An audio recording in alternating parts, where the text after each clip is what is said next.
Bonsoir mesdames et messieurs, soyez les bienvenus ce soir ici pour la présentation des deux romans de l'écrivain Hamidou Zonga. C'est un grand plaisir pour moi d'être ici devant vous. Je m'appelle Adama Amadé Sigiri. Je suis écrivain professionnel consultant en relations humaines et professeur de philosophie.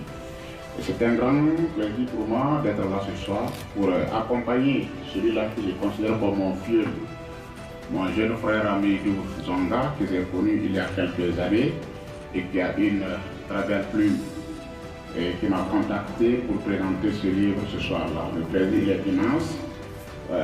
Nous sommes les devanciers, nous avons voulu écrire et nous avons écrit. Et aujourd'hui, nous sommes contents d'avoir de jeunes gens qui embarquent nos pas et qui, même, font mieux que nous.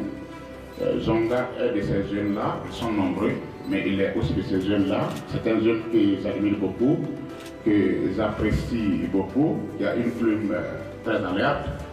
Et ce soir, il va vous présenter deux livres.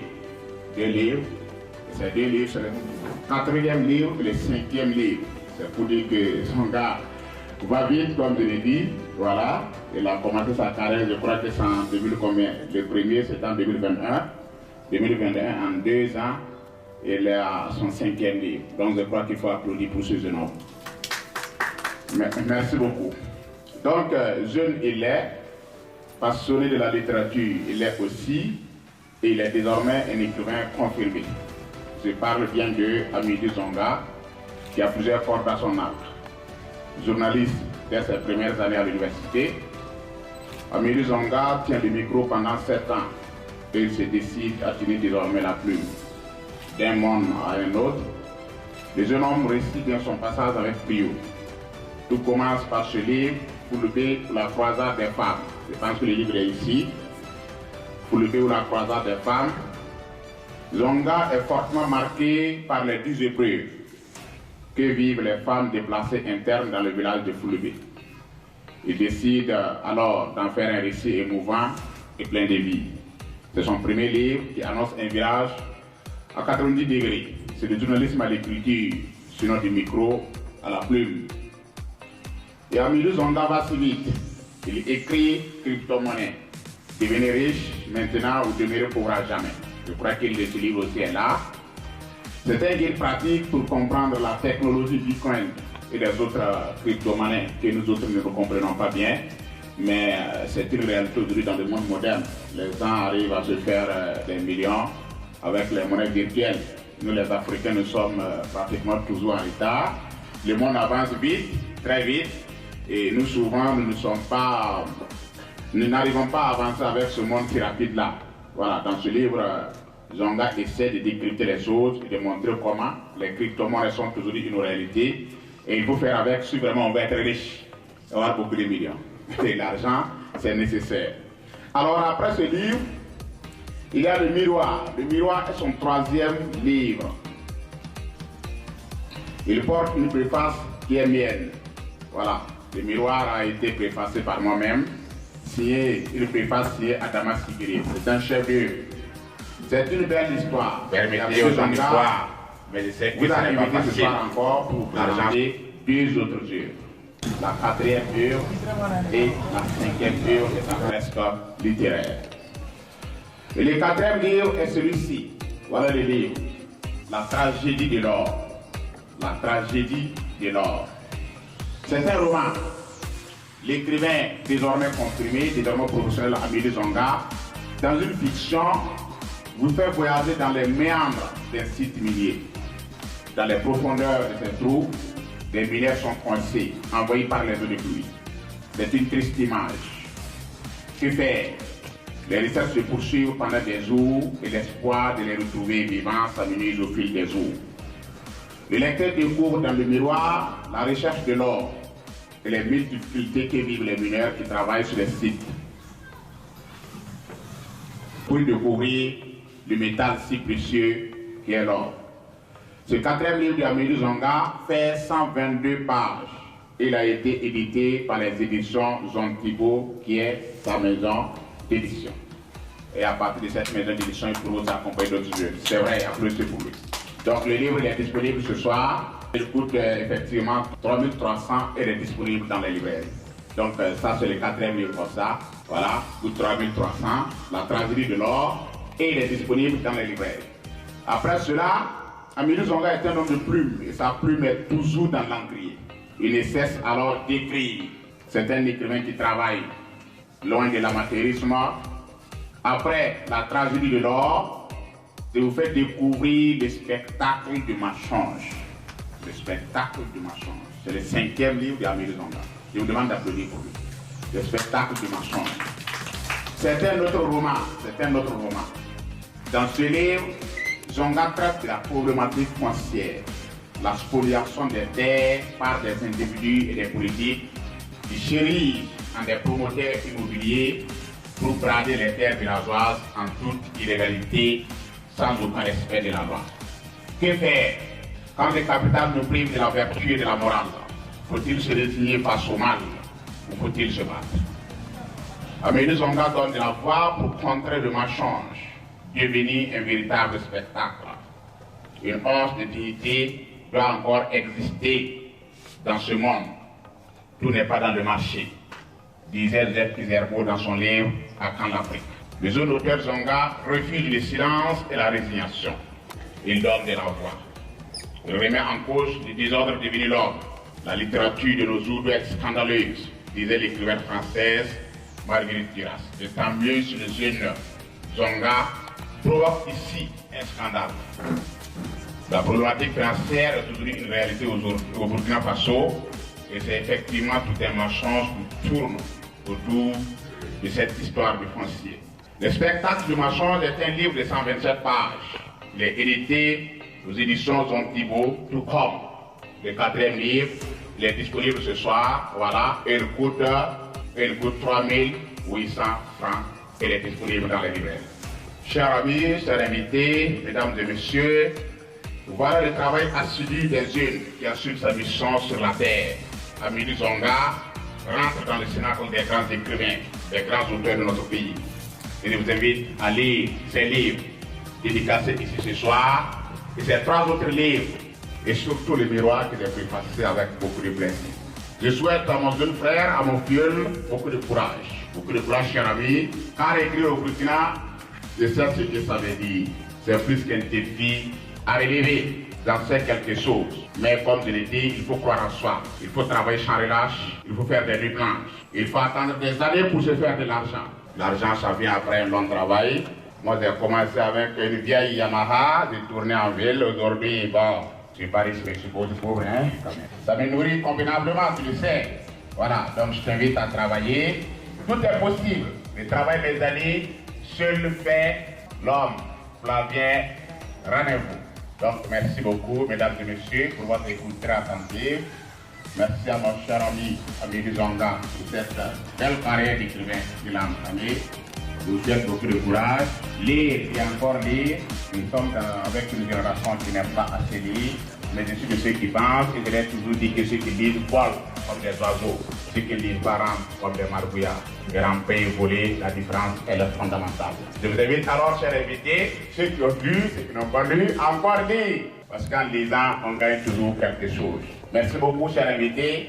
Félicitations, mes vives félicitations à ma chère amie Amélie Zonga. Dieu et les membres de nos ancêtres t'accompagnent pour toujours. Merci beaucoup.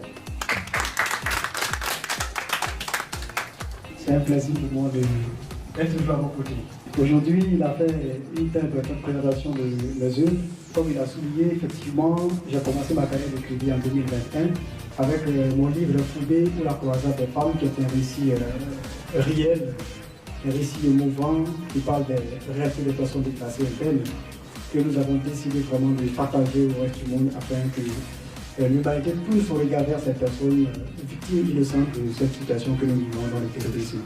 À la suite de Foubé, la croisade des femmes, effectivement, j'ai fait sortir mon 2e livre qui parle d'un secteur spécifique et je peux l'affirmer sans être orgueilleux que je suis le premier écrivain quand même burkinabé à avoir écrit un livre sur la crypto-monnaie ici au Burkina. Parce qu'un secteur qui laisse beaucoup de personnes sur la planche du doute, C'est fait que quand on parle de Bitcoin, pratiquement on voit comme appartenant à un monde mystique, on voit comme quelqu'un qui ne sait absolument pas ce qu'il dit en réalité. Et pourtant, si on vous disait qu'aujourd'hui, il serait facile pour vous de mettre votre argent dans un portefeuille numérique appelé Orange Money, je pense qu'il y a 10 ou 15 ans en arrière, bon, personne ne veut plus. Hein. Si on vous disait aujourd'hui il serait facile d'envoyer un message à travers le email que d'aller dans une boîte postale, bon, il n'est pas croire facilement. Si on disait aujourd'hui également que le WhatsApp allait réduire le coût de la communication téléphonique et également la distance pour les hommes, beaucoup allaient dire que ce n'est pas possible. Mais aujourd'hui, c'est facile pour quelqu'un de dire bon, j'ai besoin de ton WhatsApp plus que de demander le email. C'est exactement cela avec la crypto-monnaie, le Bitcoin, que j'ai vu tout un chacun à chercher vraiment à mieux comprendre. Le livre est rupture sur le marché. J'ai personnellement décidé que ce soit ici. Beaucoup de personnes demandent aujourd'hui à avoir quelques exemplaires, mais je vais donner rendez-vous en 2024 ou 2025 pour tirer la deuxième édition. Parce qu'on a imprimé 500 exemplaires pour partager l'information aux gens. Beaucoup se sont affectés le livre. Ils ont mis en pratique l'enseignement contenu dans ce livre-là. Les jeunes qui avaient perdu espoir même à la vie, dans leur avenir, les étudiants qui ont lu le livre ont pris aujourd'hui un destin en main. Le 8 octobre 2022, nous avons lancé le troisième livre intitulé Le Miroir. Le Miroir, comme l'a fait bien dit M. le Président, c'est un livre qui parle de la condition sociale, politique de la femme, ça parle de l'éducation des enfants. Pour les femmes qui travaillent, comment concilier vie de couple et carrière professionnelle. Ça ouvre également une fenêtre sur l'engagement citoyen et responsable des jeunes pour la construction d'une nation libre et prospère. Et ça donne également des pistes de solutions pour réformer notre système éducatif, pour adapter à nos réalités. Parce qu'aujourd'hui, nombreux sont ces jeunes qui finissent l'université, qui viennent rallonger encore la chaîne de ceux qui finissent, ceux qui se plaignent. Pour ne pas dire la chose. Alors qu'on ne parle pas à l'école en réalité pour forcément se faire employer par quelqu'un. Il faudrait que ce que tu as appris à l'école puisse te permettre d'abord de te prendre en charge. Et si à lui de développer tes compétences, à lui permettre à quelqu'un d'acheter tes compétences, que tu puisses le mettre en valeur. Donc le livre aborde beaucoup d'aspects également, notamment la vie scolaire pour ceux qui ont des enfants, des jeunes filles à l'école, des petites sœurs et autres. C'est très important pour eux de pouvoir lire ce livre, Le Miroir, qui se trouve de l'autre côté, parce qu'on constate qu'il y a des enseignants qui sont dans les collèges, les lycées, mais en réalité qui ne jouent pas leur premier rôle d'enseignant. Ils ont des objectifs qu'on ne peut pas dire facilement. Je sais que c'est un enseignant. Voilà, vous connaissez mieux les réalités plus que moi. Mais le constat, il est vraiment clair. Et là, aujourd'hui, je viens avec la tragédie de l'or et le spectacle du mensonge.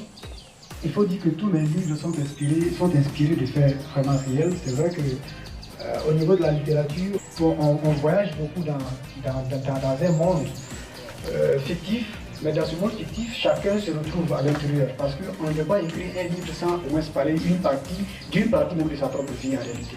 Donc c'est cela, la tragédie de l'or permet de comprendre la politique d'exploitation minière au Burkina. Ça fait ressortir également les crises à l'interne entre les employeurs et les industriels. Ça fait ressortir également le non-respect des cahiers de charge par les industriels qui, aujourd'hui, nous voyons réellement à qui profitent réellement nos ressources naturelles. L'État qui bénéficie de 10% des dividendes et les autres à 90%. C'est vrai que nous n'avons pas tout l'arsenal, la technologie liée à l'exploitation, mais il va quand même de soi que nous essayons de travailler, mûrir la réflexion et développer, former encore des compétences pour pouvoir permettre à nos ressources naturelles de profiter à tous. Et dans la tragédie de l'or également, ça fait ressortir aussi l'extension des mines vers les champs cultivables des populations locales. Parce qu'aujourd'hui, on voit également l'éducation qui est mise en mal au niveau des localités. Les enfants ne vont plus à l'école. Pourquoi? Parce qu'une fois que les champs sont détruits, les parents sont obligés de descendre dans les trous avec les enfants, alors que la place des enfants, c'est notamment à l'école. Et quel avenir pour ces enfants et pour notre pays en réalité. Et quand on sait également qu'une mine dure maximum 20 ou 30 ans, 20-30 ans, et si nous n'arrivons pas à asseoir une bonne politique de développement, une politique prospective, pour voir comment nous pouvons nous réorganiser, travailler de telle sorte que tout ce que nous faisons aujourd'hui ne soit pas priorisé pour non notre propre plaisir, mais penser aux générations futures. C'est ce qui est important dans la politique vraiment visionnaire que nous devons vraiment travailler à implémenter dans notre environnement. Cela est très important parce que c'est ce que la plupart des grandes nations que nous admirons et envions tous aujourd'hui font. Il y a des nations aujourd'hui qui exploitent les ressources de l'Afrique. On fait comprendre à l'opinion publique que ces nations ont fini d'épuiser leurs ressources naturelles, ce qui fait que leur terre est devenue vide. Alors que ce n'est pas vrai. Il y a une grande vision qu'ils ont de leurs ressources et donc il faut les conserver pour des millénaires à venir pour leurs enfants et petits enfants. Donc là où il y a des opportunités pour avoir des richesses pour venir subvenir aux besoins de leur population, il faut aller les chercher. Le livre La tragédie de l'eau permet aussi de comprendre un peu le développement technologique lié à l'exploitation minière parce qu'avec les moyens, les matériels qu'on utilisait avant pour les travaux, aujourd'hui avec la technologie LTE par exemple, il est facile pour celui qui se trouve plus de 3 km ou 5 km sous terre de communiquer facilement avec l'autre qui est en surface, donc ce qui réduit vraiment le coût et les dépenses.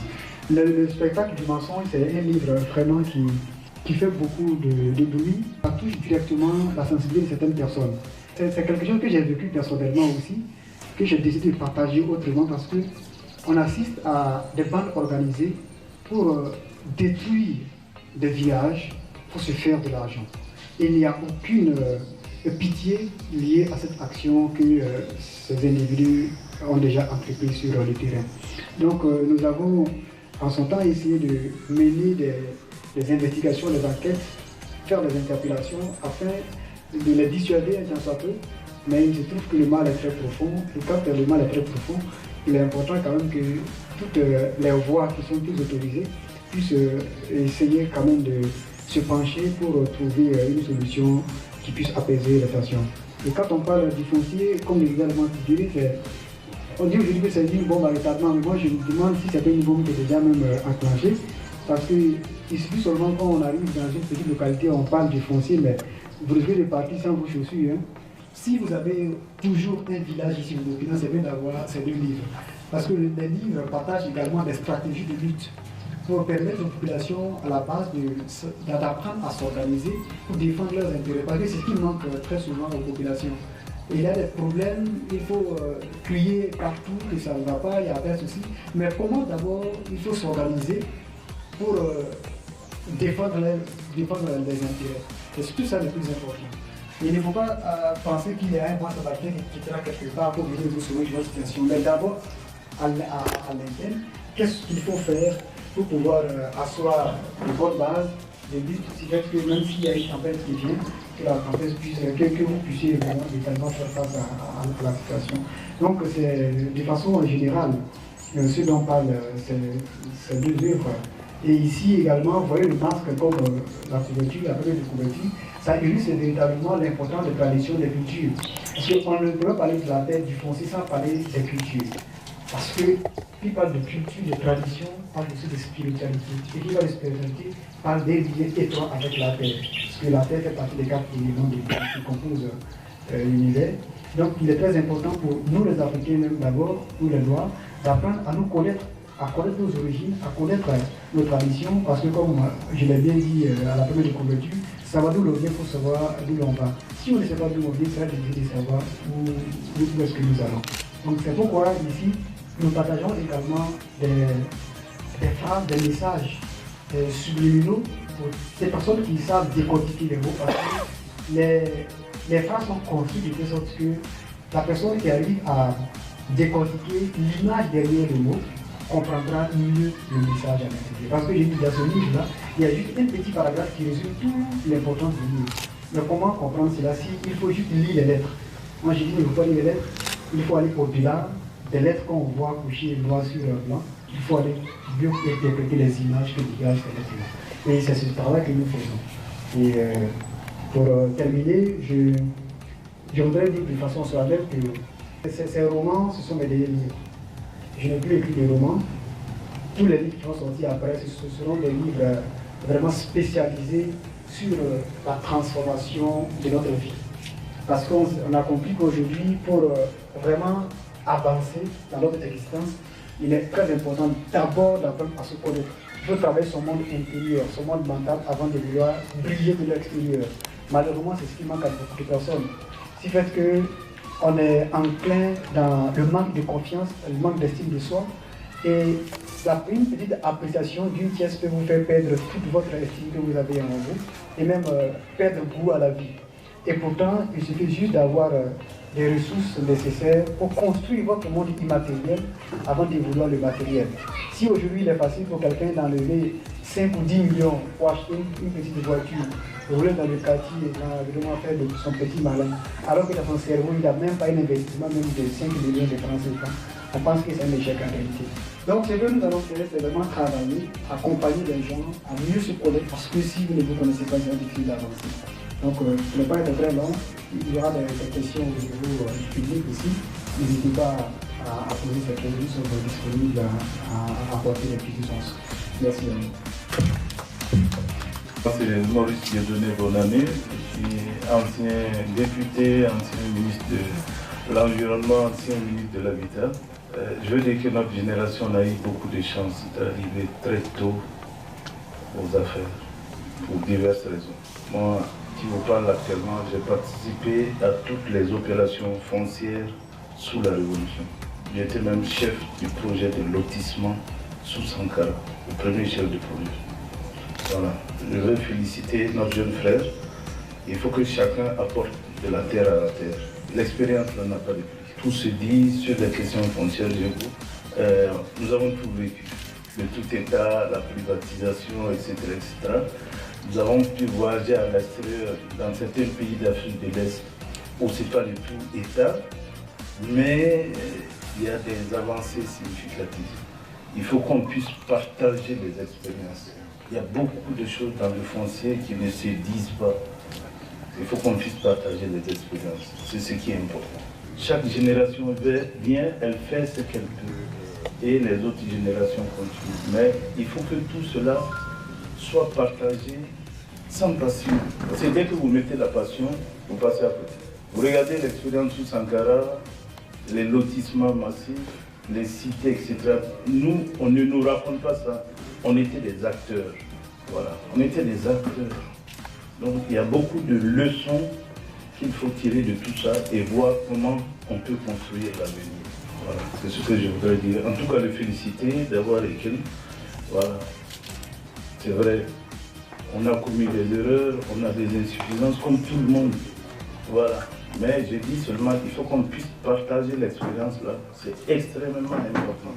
Chacun a un bout d'expérience, une part de vérité qui peut nous servir à projeter l'avenir. Sinon, il y a souvent, on se fait beaucoup d'illusions sur certaines choses qui ne sont pas la réalité. Nous, on a eu la chance. On souhaite à votre génération d'avoir de la chance aussi. Et puis que nous puissions continuer de partager cette expérience-là pour le bonheur du pays. Voilà, merci. Moi, je m'appelle Mamadou Beloum. Zonga, j'ai commencé à l'appeler mon fils, il y a cela 5 ou 6 ans. J'ai souvent sollicité ses services en tant qu'homme de radio. Et je n'imaginais pas mon fils écrivain, du talent en plus. Donc si je quitte cet endroit-là sans avoir pris un mot, je sais qu'il m'en voudra. C'est pourquoi je prends la parole pour le remercier et le féliciter surtout parce que je le découvre aussi grand orateur de talent. Je pense que j'aurai l'occasion d'apprécier sa plume, comme si c'était une plume alerte, une de qualité. Je sais que je ne serai pas déçu. Je le remercie et le félicite parce qu'il a réussi ce que moi j'ai voulu faire mais que je n'ai pas réussi. J'ai été maire pendant 8 ans. Beaucoup de thématiques, à part l'affaire de Bitcoin là, sont traitées, je les ai vécues sur le terrain. Et j'ai voulu traduire ça sur le papier. À ce stade-là, je suis à 13 nouvelles que je n'arrive pas à boucler. Et comme Sigrid disait, écrire au Burkina c'est difficile. J'ai mal, je sais que j'ai beaucoup de choses à dire. de mon vécu de mère, des expériences douloureuses, exaltantes que j'ai vécues. Mais comment faire? J'espère que mon fils viendra à mon secours pour me permettre de boucler mes 13 nouvelles. Avec plaisir. Qui me passe le secret? Voyez-vous? Alors, que ce soit de foncer, de déplacer, en tant que mère, j'ai vécu ça. Et j'ai dit, je ne voudrais pas quitter cette terre-là avant d'avoir laissé sur papier ce que j'ai vu, ce que j'en pense, surtout. Donc, pour le résumer, c'est surtout pour féliciter mon fils, que je découvre comme grand orateur, écrivain de talent, et je lui souhaite bonne continuation. Et je reviendrai à lui pour que me tire vers le haut. Parce que si je n'arrive pas à boucler mes 13 nouvelles, là, ce sera un marque dans ma vie. Merci beaucoup, mon fils. Et bonne continuation. Je voudrais, avant tout propos, saluer le très cher et bien-aimé frère. La valeur du temps n'attend point le nombre d'années. Je suis auteur, mais je m'en vais m'incliner devant le très grand Zonga. 5 ouvrages, je viens de noter, en moins de 2 ans. Je me demande comment il fait. Avec des titres aussi évocateurs qu'attractifs. La tragédie de l'or, le spectacle du mensonge. Je suis curieux de découvrir la trame de chaque ouvrage. Félicitations encore, très cher. Je m'en vais dire que je viendrai à ton école pour boire et boire.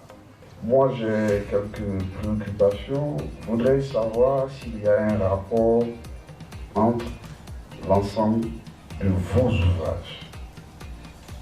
Et qui sont les cibles que vous visez et quels sont les enseignements que vous voulez partager. Aussi, je voudrais savoir quel genre littéraire vous prêtez pour communiquer vos messages. Et pour finir, pour moi qui suis admiratif de mon nom Amidou, je voudrais savoir ce qu'il souhaiterait qu'on retienne de lui. Encore qu'il n'a même pas encore commencé, hein, il envisage déjà quitter le secteur du roman pour envisager d'autres genres. Qu'est-ce qu'il souhaite qu'on retienne de lui au soir de sa carrière, que je lui souhaite d'ailleurs longue et brillante. Merci. Pour les prédécesseurs, qu'ils posent le doigt donc sur des thématiques à problème, si on peut le dire ainsi. Et parce que quand on prend donc la première parution à ce jour, ce sont des questions à enjeu vraiment majeurs et qu'il aborde, ce qui témoigne un peu de son état d'esprit et de sa capacité aussi à apporter quelque chose au débat. Et parce que comme l'a dit donc, le ministre, c'est ça qui apporte donc la richesse et fait la lumière donc, dans la société. Et je voudrais également saluer donc l'accompagnement qu'il reçoit aussi de son parrain, si on peut le dire ainsi, M. Sigri. Donc j'ai lu également nombre donc de ses ouvrages, chaque parution. Et cela montre un peu, si on veut le dire, le caution donc, moral dont il bénéficie donc, au sein de l'opinion. Et partant de là, je voudrais donc, à la suite du prédécesseur, demander qu'est-ce qui vous pousse à avoir un goût pour ces thématiques à polémique. Du premier livre au dernier, la tragédie de l'homme, ce sont des questions à polémique et qui sont traitées à des moments même où ces thématiques-là sont passionnantes. Qu'est-ce qui vous a poussé donc à faire focus sur cette thématique d'actualité et à polémique? Et ensuite, pour en ce qui concerne donc la tragédie de l'or, l'or, il est de tout temps, selon l'opinion publique, ce qu'on entend, c'est que ça révèle donc beaucoup de mystères, tant au sens propre qu'au sens figuré. Vous avez creusé une question donc, qui fait mystère, et à un moment crucial.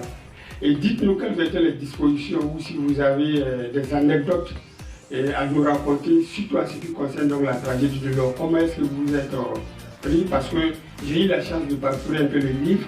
Il y a des côtés donc liés aux valeurs traditionnelles. Comment est-ce que vous avez abordé cette question? Vous avez donc eu recours à des personnes, à des sages. Comment est-ce que vous avez pu aborder certaines questions qui ont depuis longtemps caché certains mystères de la société? Et aussi, comment est-ce que l'administration vous accueille sur certaines questions en termes d'éclairage? Parce que de tout à l'heure, dit aussi que c'est une question qui... Et quand on parle de l'or, je ne sais pas si dans l'administration, vous pouvez être accueilli comme n'importe quel kidam qui enverrait donc une question d'autre nature. Voilà, comment si vous avez donc quelques anecdotes à ce sujet. Et vous dites félicitations vraiment pour cet esprit-là et surtout l'audace. Moi, c'est vraiment ce point-là que je retiens. Et félicitations que cela puisse inspirer donc d'autres de la génération. Kambi Jules-Michael, la RTB Radio. J'aimerais commencer par féliciter l'aîné pour ses 5 romans. La seule question que j'allais poser, c'est de savoir quels sont les retours aujourd'hui. Vous avez publié 5 romans. Quels sont les retours? Est-ce que, voilà, parfois vous ne vous sentez pas aussi inquiété? Parce qu'on connaît aussi le milieu au Burkina. Actuellement, on menace un peu partout les journalistes, les activistes. Est-ce qu'au niveau des écrivains, il n'y a pas aussi ces mêmes menaces, surtout que vous apportez des thématiques qui touchent ce qu'on appelle grand.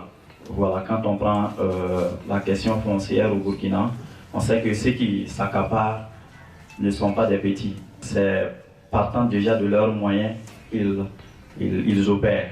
Il semble qu'il y en a quand ils arrivent et puis tu ne veux même pas céder, on te donne des millions et puis on te dit dégage. Donc, est-ce que parfois les thématiques que vous abordez ne vous mettent pas sur le dos ces grands-là? Merci. Je vais déjà féliciter l'auteur que je suis depuis un bout de temps et félicitations pour le fait d'être prolifique. On constate qu'en 2 ans, vous avez déjà 5 œuvres écrites. Et la première question que je me pose, et d'où vient cette capacité prolifique du sujet, cette thématique que vous avez, sur laquelle vous écrivez, d'où tirez-vous votre inspiration sur ces différents sujets? La seconde question, le constat que l'on fait, c'est que vous avez vos différentes œuvres traitent des thématiques vraiment importantes. Voilà. On note la problématique de l'insécurité. On voit, vous avez parlé de comment devenir riche, qui est un sujet vraiment important. Et l'orpaillage qui est là, et le problème foncier qui est là. C'est vraiment des thématiques fondamentales de la société burkinabé.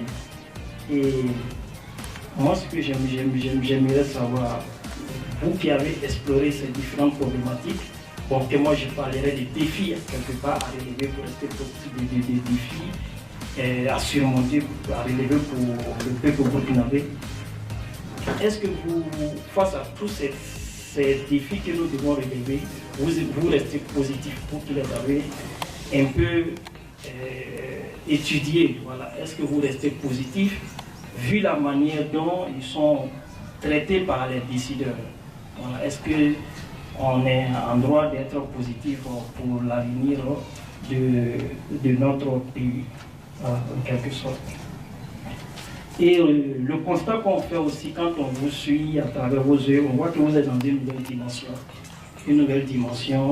de l'écriture, une nouvelle dimension d'écrivain. Et je ne suis pas surpris de découvrir votre mentor, effectivement aujourd'hui, que je connais de loin, voilà, depuis quelques années à Bobo, parce qu'il était à Bobo, j'étais à Bobo, voilà. Je ne connais pas particulièrement, mais je le suivais de loin. Et c'est quelqu'un aussi, quand on voit de la réalité dans laquelle il était également à aujourd'hui, et on voit qu'il y a eu un travail qui a été fait. Voilà. Et cette question aussi pourrait lui être adressée aussi en tant qu'un ami dans l'écriture, voilà, dans la nouvelle dimension d'écriture dans laquelle vous êtes engagés, je dirais tous les deux. Et quel doit être l'écrivain burkinabé, voilà, de 2023 et des années à venir? Dans quel état d'esprit doit être l'écrivain burkinabé? Merci à tous les intervenants. J'avoue que c'est un vrai plaisir pour moi de savoir que vous êtes aussi intéressés par tout ce que nous venons de dire. D'où vient la capacité d'écrire sur les différentes thématiques? Je suis un grand observateur de tout ce qui se passe au niveau de notre environnement, que ce soit immédiat ou lointain, parce que j'aime beaucoup creuser, comme M. Sidéré l'a défini un peu dans sa présentation. Moi, je suis un chercheur aujourd'hui, parce que j'aime découvrir ce qui semble un peu caché aux yeux de tous. Je me dis quand même que pour se démarquer de la masse, il faut quand même avoir quelque chose qui fait la différence. Moi, ma capacité, c'est à m'intéresser à ce qui n'intéresse pas la plupart des gens. Je vais aller au-delà de tout ce qu'on a déjà vécu, de tout ce qu'on a déjà vu, et raconter les choses autrement pour vraiment faire passer un message. Donc je pense que ma capacité aujourd'hui, c'est vraiment l'observation. Je suis un grand observateur. Je peux être là comme ça, si même avec cette conférence, je peux m'inspirer pour produire quelque chose qui va vous intéresser très richement. Et l'état d'esprit sur la situation des défis que nous vivons aujourd'hui avec ce que nous produisons, moi je suis un grand optimiste. Je ne me décourage jamais quelle que soit la situation. Parce que moi je dis toujours qu'on est né pour affronter les défis. On n'est pas né pour être couché sur des lits bougés uniquement, pour manger tout ce dont nous avons besoin et s'asseoir là comme si on était au paradis, comme beaucoup de personnes nous disent. Non, nous on est né pour affronter les défis de la vie et créer. Donc moi je suis dans un état vraiment positif. Je dis qu'avec le fait que nous vivons là, c'est comme c'est du jeu en réalité. Non, on va s'en sortir, Et toute personne doit vraiment travailler avec un vecteur de paix. Moi c'est ce que je dis pas comme je pense. Si vous voyez quelque chose qui n'est pas positif, qui ne vous plaît pas, ne voyez pas l'aspect négatif de la chose. Ayez la capacité de trouver ce qui vous fait plaisir en observant l'aspect négatif de la réalité. Et c'est ce regard positif que vous posez sur la chose négative qui va changer cette situation. Et à partir du moment où vous avez cette capacité-là, vous arriverez à partager cette énergie que vous avez autour de vous. Et ces personnes qui se nourrissaient par exemple d'idées morbides changeront pratiquement par l'aspect. Et moi, je suis dans cette situation, même si je rencontre beaucoup de défis sur mon chemin, je vais tout en souriant. Tu ne me verras jamais en train de serrer ma main pour dire que oui, il y a tel problème sur mon chemin, je n'arrive pas à marcher. Aujourd'hui, la paix valait que tous les livres que je produis aujourd'hui, c'est fait à mon propre. Il n'y a pas quelqu'un qui me soucie, même 5 francs de quelqu'un ne rentre pas dans la promotion. Donc aujourd'hui, je n'ai pas librement, je fais ce que je veux là. Donc, pas parce que je n'ai pas besoin de soutien. Voilà. Mais il faut avoir d'abord l'esprit d'être un combattant pour s'en sortir. Donc la nouvelle dimension d'écriture, quelle écriture du 2023-2022. Bon, d'abord, ça dépend de la vision de chacun. Parce que tout travail part d'une vision. Il faut avoir une vision de ce que vous faites. Si vous n'avez pas une grande vision de ce que vous faites, même si vous commencez aujourd'hui avec 1 milliard, vous allez vous retrouver demain très endetté. Ou bien on vous met pratiquement en prison. Donc pour les écrivains d'aujourd'hui, moi je continue encore, je suis très jeune. Et pour les écrivains d'aujourd'hui et de demain, c'est vraiment savoir pourquoi on écrit, qu'est-ce qu'on veut transmettre et qu'est-ce qu'on attend en retour. Parce qu'il ne faut pas écrire pour écrire. Dans n'importe quel métier également c'est pareil. Pourquoi je commence ce métier et où est-ce que je me vois dans tel nombre d'années? Et qu'est-ce que je vais laisser derrière moi? Ça c'est la question que je... Bon, c'est une personne qui a posé la question. Et le grand frère Bayala, je vais en profiter pour répondre à ta question. Qu'est-ce que je veux que les gens retiennent de moi? Grand frère, Vincent, sortir du coq à l'âne, je veux que je ne réponde pas à cette question. Parce que je suis à mes débuts, ce serait très tôt pour moi de répondre à cette question. Et puis je veux que les gens retiennent que dans la journée aussi de ça. Dans la journée encore beaucoup à faire. Il n'y a rien dans les années. Ce que vous voyez, c'est juste un petit chantier. Ce qu'il y a, c'est vraiment énorme. Donc les gens n'ont qu'à continuer à lire son gars, à apprendre, à le connaître mieux.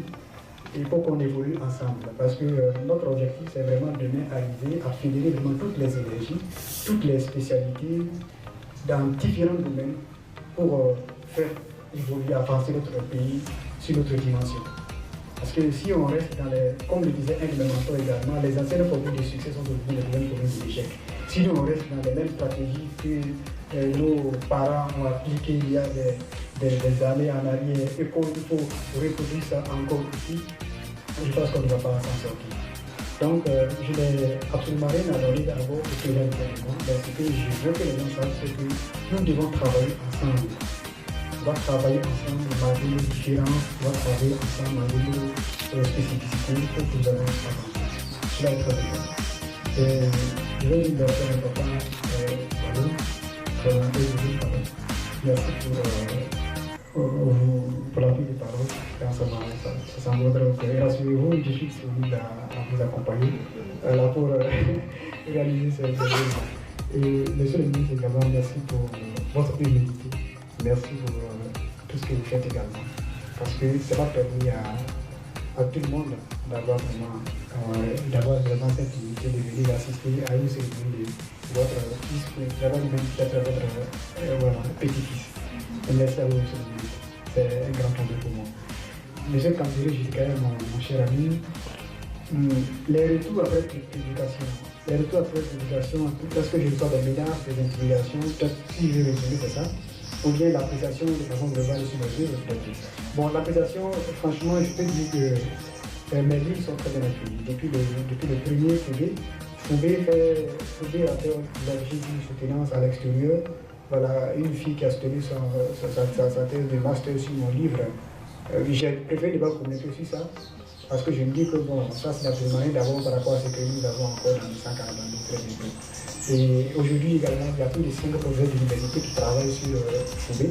Il y a des étudiants réguliers qui m'ont contacté, acheté encore Foubé pour leurs travaux de recherche au niveau de l'université de.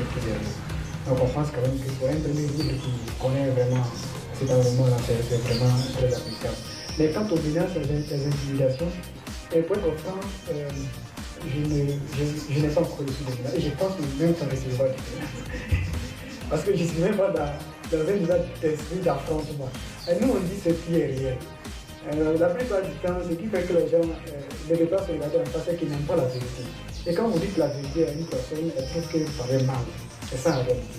Et tout ce qui se trouve dans les livres là, vous savez, quand vous parlez de corruption et autres là, si j'étais dans un esprit de vouloir faire gain facilement, je vous dis qu'aujourd'hui je serais multimillionnaire en France une fois. Des centaines de millions de Français. Parce que sur le dossier, quand j'étais journaliste depuis 2017 jusqu'à 2020, on m'a proposé des centaines de millions de Français pour faire ma bourse pour quelque chose. Et je dis ça ne m'intéresse pas. Parce qu'il ne faut pas vendre. Il y a une seule chose que l'argent ne peut pas acheter, la dignité. Quand vous perdez ça, vous perdez tout sur la terre. Même 5 000 francs, quand vous donne 5 000 francs en contrepartie de quelque chose, quand vous savez que c'est contre vos principes, refusez, même si vous avez de voilà. Sinon, il y a beaucoup d'aspects que je ne vais pas évoquer ici. Mais quand vous lirez le spectacle dimension, vous allez comprendre certaines choses parce que il faut savoir que au Burkina Faso aussi, quand vous voyez souvent certaines personnes qui roulent dans des grosses cylindrées, tu vois qu'il a une mine d'or quelque part dans sa maison, puis chaque jour il part puiser un peu pour aller mettre sur les machines. Non, en réalité, c'est pas ça. Hein. Si tu as une petite conscience, il faut vraiment vivre selon tes valeurs. C'est vrai que c'est pas facile, mais ça permet à tout le monde. Hein. Et je ne dis pas aussi que je suis aussi fort. Mais on apprend quand même à cultiver des valeurs, c'est très important. Surtout nous quand on est encore très petits, nous sommes encore des enfants.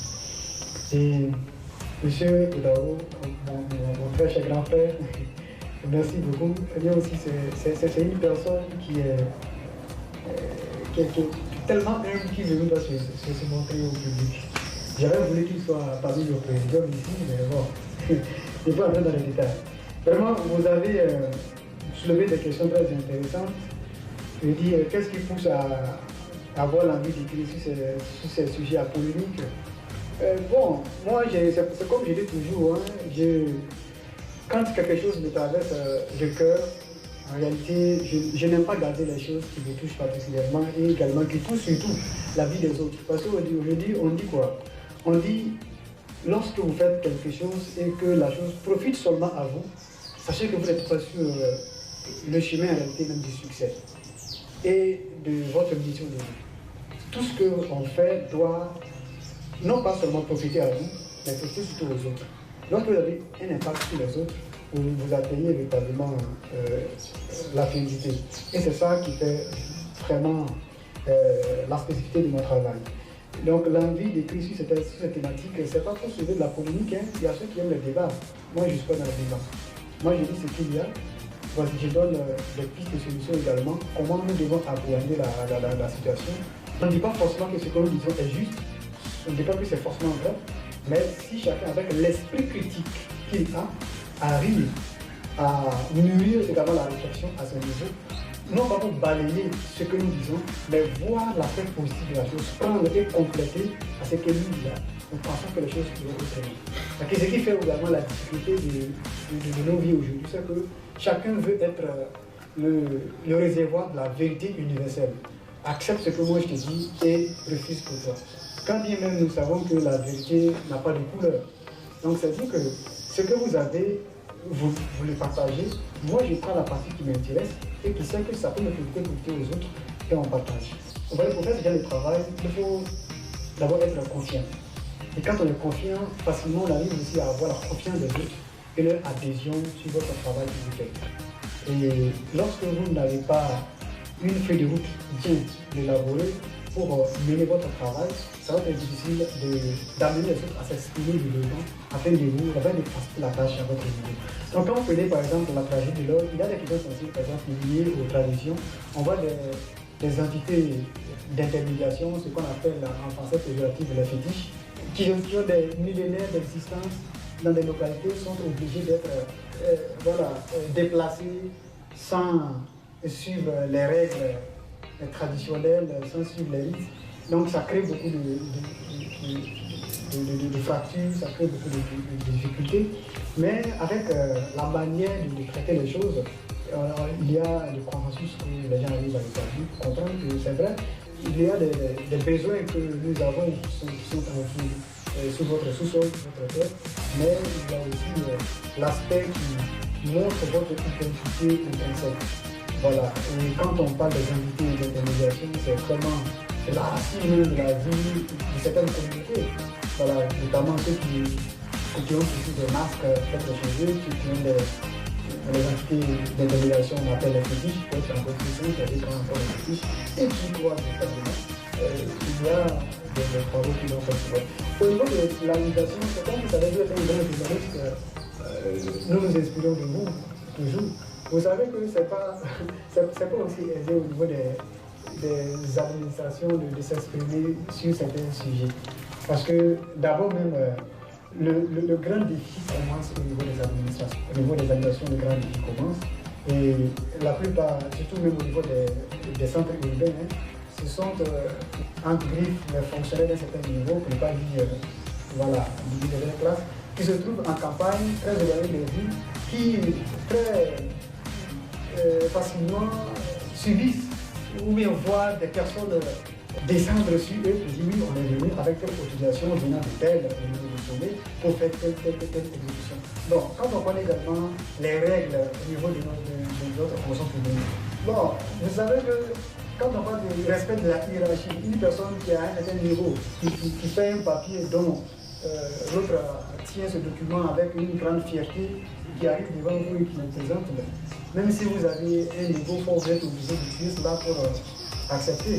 Et c'est ça également qui fait beaucoup de difficultés au niveau de l'organisation et notamment au niveau de la tragédie de l'or, parce qu'il y a des choses qu'il faut vraiment découvrir et se questionner. Ce que je voudrais souligner ici, c'est qu'un livre ne s'écrit pas comme un article de presse. Un livre ne s'écrit pas comme une dépêche qu'il faut mettre dans les problèmes d'un journal pour que le lecteur journalier la chose soit culturelle. Un livre demande vraiment un travail artistique, un travail de fond, et être capable d'y mettre des images, des sons, des sonorités, afin d'amener le lecteur à comprendre que non seulement l'histoire elle est vraie, le lecteur se sent à l'intérieur, mais aussi ça donne l'impression que l'événement se passe dans un monde, un petit monde dans un grand monde. Mon grand frère Adama Bayala, mes livres ont un rapport. Oui, je veux vraiment être clair et honnête. mes livres ont un rapport parce que je suis dans une logique de travail crescendo. C'est-à-dire qu'il faut aborder un sujet qui fait l'actualité extrêmement dominante et au fur et à mesure que les choses évoluent, il faut d'abord adapter d'autres aspects à l'évolution pour amener les gens à comprendre le fil conducteur de ce que nous faisons. Et c'est dans cette perspective qu'après Foudou, j'ai lancé la société moi-même parce qu'avec l'économie qui a monsieur aujourd'hui, bon, on m'entend lui, il n'est pas trop impliqué dans la technologie. Et voilà. Et quand je l'ai fait lire le livre, il a compris un peu la chose, mais quand même il n'est pas dedans. Et après ça, j'ai fait passer le miroir. Le miroir, ça répondait à notre besoin de mettre en place un vaste programme d'éducation publique qu'on a dénommé la Masterclass de l'éducation, dont la première édition a eu lieu le 8 octobre 2022 au Sénat. Ça a réuni plus de 400 et quelques personnes dans la salle de première édition. Donc cette année, on est en train de travailler pour également poursuivre cette randonnée, vraiment d'apporter une contribution au niveau du public, surtout les jeunes et les femmes, à comprendre qu'il n'y a personne à part eux-mêmes, nous-mêmes, qui vont connaître notre vie. Et si nous ne devenons pas conscients dès maintenant, pendant qu'on a encore la force et l'énergie nécessaire, je pense qu'on viendra se plaindre de tout. Mais comme je le disais, à partir de ces œuvres-là, ça serait désormais les œuvres de développement personnel, beaucoup plus spécialisées. Comment comprendre le cerveau, comment mieux exploiter son cerveau, savoir utiliser son esprit, orienter surtout son esprit sur les aspects positifs de la vie, et également le subconscient, parce que le cerveau est composé de 3 parties. On a le cerveau gauche, le cerveau droit, on a le subconscient. Malheureusement, c'est sur le cerveau gauche que toute notre vie est focalisée. Alors qu'il suffisait seulement juste d'apprendre à exploiter notre cerveau droit. Ne serait-ce que 0,005%, 1%, et notre subconscient, notre vie devient tel qu'on le souhaite. Malheureusement, on n'apprend pas ça à l'école. Même ce que je dis là, c'est pas à l'école, mais j'ai appris ça. Donc c'est dans mes recherches, dans mes travaux. Donc je voudrais m'arrêter là. Donc s'il y a d'autres aspects qu'on n'a pas pu aborder, donc n'hésitez pas à revenir pour qu'on puisse avancer. Merci beaucoup. Non, merci beaucoup à tous les intervenants. Moi, je voudrais surtout remercier Monsieur le ministre pour votre présence. Aussi dire que j'ai été surtout marqué par votre témoignage. Je suis parfaitement d'accord qu'il faudrait qu'on profite des expériences des uns et des autres. Moi, je dis toujours, une génération ne peut pas construire le Burkina. Ce n'est pas possible. Si nous rêvons, si nous pensons qu'une génération pourrait construire le Burkina Faso, je pense que nous tirons à terre. Voilà, ce sont des générations qui le succèdent. Vous avez fait ce que vous avez pu faire. Certainement, il y a eu des bons côtés, mais humblement, vous reconnaissez aussi peut-être qu'il y a eu des failles. Et bon, il appartient aussi peut-être à notre génération de s'inspirer de ce que vous avez eu à faire, peut-être de venir même vers vous pour prendre de l'expérience, partager l'expérience, et puis bon, apporter sa pierre, apporter sa contribution. Voilà, je pense que c'est comme ça que nous allons avancer. Et personnellement, je suis de ceux qui sont convaincus que il ne s'agit pas de passer le temps à jeter l'arrêté sur nos parents ou nos grands-parents pour dire que ces gens n'ont pas fait quelque chose. Il appartient à nous de nous inspirer de ce que ces gens ont fait. Bon, et d'apporter aussi notre pierre, notre contribution. C'est ainsi que nous allons avancer. Donc, je voudrais vraiment, au nom de M. Jean-Bay ici, vous remercier pour cette présence, pour l'humilité d'être là pour accompagner ce jeune homme que moi je l'accompagne beaucoup. Voilà, merci vraiment et que Dieu vous le récompense. Pour revenir à la question, l'écrivain d'aujourd'hui, bon, ma vision, vraiment j'accompagne M. Zonga parce qu'effectivement nous avons la même façon de voir l'écriture. L'écrivain de 2023, moi ma vision c'est que c'est un écrivain qui s'intéresse à la société. Je ne pense pas qu'il faut continuer d'écrire juste pour chanter l'amour. Bon, je ne suis pas contre l'amour, hein. J'ai une femme. Voilà. Mais je suis de ceux qui pensent qu'il faut écrire de façon plus pragmatique et plus réaliste. Voilà. L'écriture doit être le produit de la société. Voilà. Qu'est-ce qui intéresse aujourd'hui la jeunesse? Qu'est-ce qui intéresse aujourd'hui les jeunes? Ils se sentent dans quoi? Je suis parfaitement d'accord quand il dit qu'il va écrire des œuvres sur le développement personnel. Aujourd'hui, quand vous écrivez des œuvres de fiction que sur l'amour, les jeunes veulent ouvrir l'argent plus que l'amour. C'est la réalité. Donc, moi, je dis toujours, voilà, je refuse d'être un écrivain conformiste, un écrivain classique. Voilà, depuis que j'ai commencé, je voulais écrire autrement. Et quand Zonga est venu vers moi, j'ai vu que nous avons la même façon de voir le métier d'écrivain. Pas l'écrivain qui écrit et qui se retire quelque part, qui n'est même pas visible, mais non, l'écrivain qui est engagé, qui est dans sa société et qui veut contribuer au développement de la société en se demandant qu'est-ce que je peux faire pour les générations, qu'est-ce qui intéresse les gens. Et par rapport à ce qui intéresse les gens, moi je mets l'accent sur ça. Voilà, donc comme je le dis, j'aime dire que chaque génération, avec son écriture, nous sommes aujourd'hui au XXIe siècle. Si vous écrivez aujourd'hui pour une génération de 2023, comme écrivez les Voltaire ou bien je ne sais pas les Émile Zola de Germinal, vous écrivez aujourd'hui Germinal, personne ne va lire même si vous donnez gratuitement, ou bien vous écrivez la République de Platon, écoutez, les jeunes n'ont pas le temps pour fouetter le gros mot, le gros français, ça ne nous reflète aujourd'hui. Voilà, moi je l'ai dit, derrière toujours dit quand j'ai commencé à écrire, je dis moi je ne veux pas être un écrivain pauvre, hein. Moi derrière l'écriture j'attends des millions, de l'argent, voilà, bien vivre, écoutez, l'argent c'est bon. Voilà, je le dis franchement, écrire pour être pauvre, pour moi j'ai toujours refusé ça.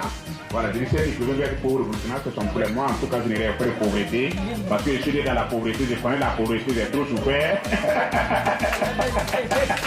Monsieur le ministre, je veux que ma souffrance s'arrête là. Donc j'écris pour avoir de l'argent. Voilà, même si ce n'est pas aujourd'hui avec l'État, voilà pourquoi je dis à M. Zonga. Voilà, avec l'État, si vous persévérez effectivement, et comme il a dit, si vous atteignez un certain niveau de crédibilité, vous faites du bon travail. Il n'y a pas un travail qui ne nourrit pas son nom. Peut-être que souvent dans la précipitation, les gens pensent que je vais écrire, battre 10 000, 20 000 livres. Non, ça ne marche pas comme ça. Mais à un certain moment, j'avoue que le métier d'écrivain, ça nourrit son nom. En tout cas, moi, je ne le plains pas trop. Merci beaucoup. Merci.